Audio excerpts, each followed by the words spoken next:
امریکی صدر Donald Trump نے ایران سے مذاکرات کے لیے وفد پاکستان نہ بھیجنے کی وجہ بتاتے ہوئے کہا کہ 18 گھنٹے سفر کر کے بے مقصد بات چیت ممکن نہیں۔ واشنگٹن میں گفتگو میں انہوں نے واضح کیا کہ دورہ پاکستان کی منسوخی کا مطلب جنگ کا دوبارہ آغاز نہیں۔ ٹرمپ کا کہنا تھا کہ ایران اندرونی خلفشار اور قیادت کے اختلاف کا شکار ہے، جبکہ امریکہ مضبوط پوزیشن میں ہے۔ انہوں نے کہا کہ وہ ایران کے ساتھ مؤثر معاہدے کے لیے تیار ہیں، جس کی شرط جوہری ہتھیاروں پر پابندی ہے۔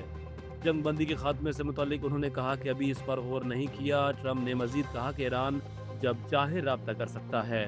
امریکی صدر نے پاکستان کے کردار کو سراہتے ہوئے وزیر اعظم شہباز شریف اور فیلڈ مارشل عاصم منیر کو بہترین شخصیات قرار دیا۔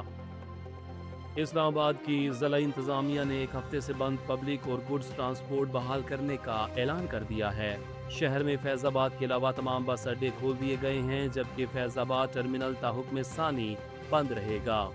حکام کے مطابق پیر ہدائی سمیت دیگر اڈے پیر کی صبح کھل جائیں گے۔ ہائکنگ ٹریلز، ٹامنے کو اور لیک ویو سمیت تمام پارکس بھی شہریوں کے لیے کھول دیے گئے ہیں۔ راولپنڈی اسلام آباد میٹرو بس سروس اتوار سے مکمل بحال ہوگی، جبکہ الیکٹرک بس سروس بھی دوبارہ شروع کی جا رہی ہے۔ سیکورٹی صورتحال میں بہتری کے بعد یہ فیصلے کیے گئے ہیں، جبکہ کچھ میٹرو اسٹیشنز تا حکم ثانی بند رہیں گے۔ اسرائیلی فوج نے جنوبی لبنان میں حزب اللہ کے ٹھکانوں پر حملے شروع کر دیے ہیں۔ یہ کارروائی وزیر اعظم نیتن یاہو کے حکم پر کی جا رہی ہے۔ اسرائیلی فوج کے ترجمان کے مطابق حزب اللہ کے دفاتر، پناہ گاہوں اور ٹھکانوں کو نشانہ بنایا جا رہا ہے۔ ان کا کہنا ہے کہ یہ حملے فوجیوں اور شہریوں کو لاحق خطرات ختم کرنے کے لیے کیے جا رہے ہیں۔ ترجمان کے مطابق انہی مقامات سے حزب اللہ حملے کرتی رہی ہے۔ یہ پیش رفت ایسے وقت میں سامنے آئی ہے جب حال ہی میں جنگ بندی میں 3 ہفتوں کی توسیع کا اعلان کیا گیا تھا۔ صدر مملکت آصف علی زرداری 5 روزہ دورے پر چین کے شہر چانگشا پہنچ گئے ہیں۔ ایوان صدر کے مطابق ان کا پراتفاق استقبال ہنان صوبائی عوامی کانگریس کے نائب چیئرمین نے کیا، جبکہ پاکستانی اور چینی سفیر بھی موجود تھے۔ دورے کے دوران صدر آصف علی زرداری صوبائی قیادت سے ملاقاتیں کریں گے اور شاوشان میں ماؤ زیڈونگ کی جائے پیدائش کا دورہ بھی کریں گے۔ اس دوران سندھ حکومت اور چینی کمپنیوں کے دوران معاہدوں اور MOUs پر دستخط ہوں گے۔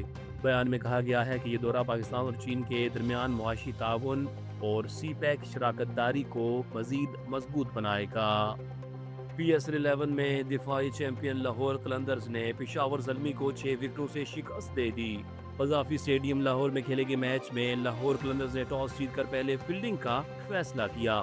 پشاور زلمی نے پہلے کھیلتے ہوئے 4 وکٹوں کے نقصان پر 199 رنز بنائے، جس میں مائیکل بریزول نے 83 اور بابر اعظم نے 59 رنز کی اننگز کھیلی۔ ہدف کے تعاقب میں لاہور قلندرز نے 200 رنز آخری اوور میں حاصل کر لیے۔ فخر زمان 58 اور ڈینیل سیمز 35 رنز کے ساتھ ناٹ آؤٹ رہے۔ یہ پشاور زلمی کی PSL 11 میں پہلی شکست ہے، جبکہ اس نتیجے کے بعد کراچی کنگ پلے آف کی دوڑ سے باہر ہو گئی ہے۔